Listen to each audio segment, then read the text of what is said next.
In a quiet seaside town in Italy, there lives a young sea monster named Luca. Luca spends his days alone, exploring the ocean floor and daydreaming about the human world above the waves. He watches with envy as humans on summer holiday drive around town on their Vespas, gelato in hand, hair flowing in the wind, always looking like they're having the best time. I wish I could go exploring on one of those, he sighs to himself.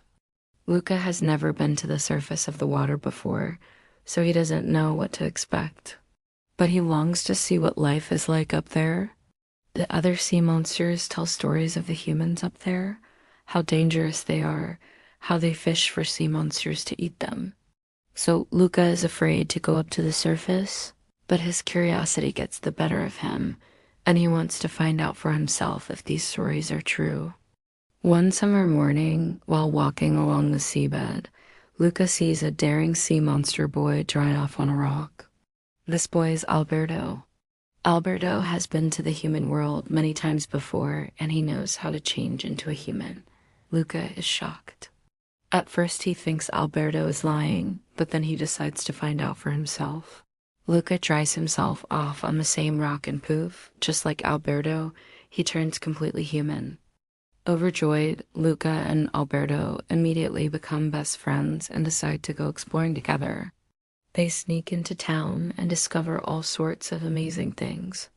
There are boats in the harbor, colorful houses, delicious food in the restaurants. It's everything Luca dreamed it would be and more. The boys also see a Vespa parked outside a house. They dream of winning one and racing away to see the world. But their dream is shattered when they hear some fishermen talking about a monster that lives in the sea.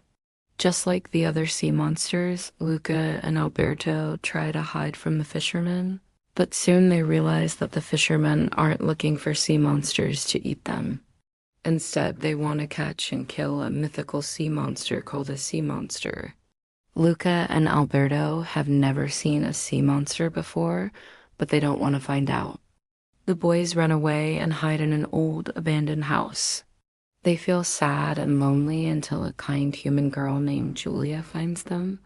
Giulia is a free spirit who loves nature and animals. She's also very curious about the sea. When she sees Luca and Alberto, she isn't afraid. Instead, she wants to be their friend. At first, the boys don't want to trust her, but eventually they do. Giulia takes Luca and Alberto to her house, where her mother makes them spaghetti. For the first time, Luca feels like he belongs somewhere. He's no longer afraid of being a sea monster. Instead, he feels proud. He tells Giulia and her mother all about the underwater world. Giulia is fascinated and tells the boys about the human world. Over the next few days, Luca and Alberto spend most of their time with Giulia. They have fun, play games, go swimming, and enjoy each other's company. Luca starts to feel like he's finally living the life he's always wanted. He has two best friends, and he's no longer afraid of anything, but Luca's happiness is short-lived. One day, while playing by the water, Luca and Alberto are spotted by a group of human boys. They chase the boys, trying to catch them and take them back to the surface. Luca and Alberto run away, but they can't shake off the boys. Just when they think they're about to be caught, Giulia appears and scares the boys away. Giulia is angry at the boys for trying to hurt Luca and Alberto. She tells them that they're not welcome in her town anymore. The boys are grateful to Giulia for helping them, but they're also scared. They know that if the human boys find out that they're sea monsters, they'll be in trouble. Luca and Alberto decide to leave town and go back to the sea. Before they go, they say goodbye to Giulia. She's sad to see them go, but she understands why they have to leave. As Luca and Alberto walk away, Giulia suddenly calls out to them. She tells them that she'll always be their friend, no matter what. Touched by Giulia's words, Luca and Alberto turn around and hug her. Then they run away as fast as they can. Back in the sea, Luca and Alberto tell the other sea monsters all about their adventures in the human world. The other monsters are amazed and ask Luca and Alberto a million questions. Luca and Alberto are happy to be home, but they also miss Giulia. They wonder if she misses them too. One day, Luca and Alberto decide to go back to town and surprise Giulia. When they get there, they see that the human boys have built a giant net in the water. Luca and Alberto try to stay hidden, but one of the boys spots them and starts shouting. All the humans in town come running over to see what's going on.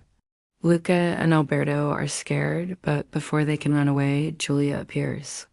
She tells the human boys that they're not allowed to touch Luca and Alberto. The boys argue with Giulia, but she doesn't care. She runs over to the net and cuts it with a pair of scissors. Luca and Alberto are so grateful to Giulia for saving them. They hug her tightly and thank her for being their friend. Just then, the sun starts to set and the sky turns a beautiful shade of orange. Everyone stands there watching as the sun dips below the horizon.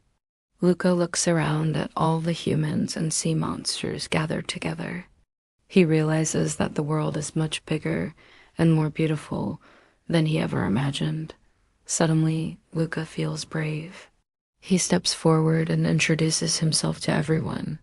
He tells them that he and Alberto are sea monsters and that they've come in peace. The humans and sea monsters stare at each other for a moment. No one says anything. Then one of the humans breaks the silence. "Can I pet one?" she asks. Soon everyone is reaching out to touch Luca and Alberto. The sea monsters are just as curious about the humans as the humans are about them. Luca smiles. He's no longer afraid of being different. In fact, he's proud of it. He looks over at Giulia and sees that she's smiling too. He knows that no matter what happens next, he'll never be alone.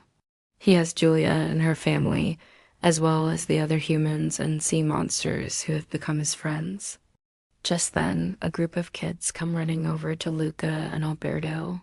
"Come on," they shout. "We're gonna go see the fireworks." Luca and Alberto look up at the sky and see that it's filled with stars. The fireworks are beautiful. Luca feels like this is the happiest day of his life. He has friends, a family, and a whole town that loves him. Suddenly, he hears someone call his name. He turns around and sees a group of sea monsters swimming towards him. "Luca," they shout. "It's time to go home." Luca looks back at Giulia and her family. He knows that he can't stay here forever. He's a sea monster after all, and this is the human world. With a heavy heart, Luca says goodbye to Giulia and her family. He promises to visit again soon. Then he swims away with his friends. Back in the sea, Luca tells the other sea monsters all about his adventures in the human world. The other monsters are amazed and ask Luca a million questions. Luca is happy to be home, but he also misses Giulia and the humans. He looks up at the sky and sees that it's filled with stars. He knows that no matter how far away he is from Giulia, they'll always be friends. The end.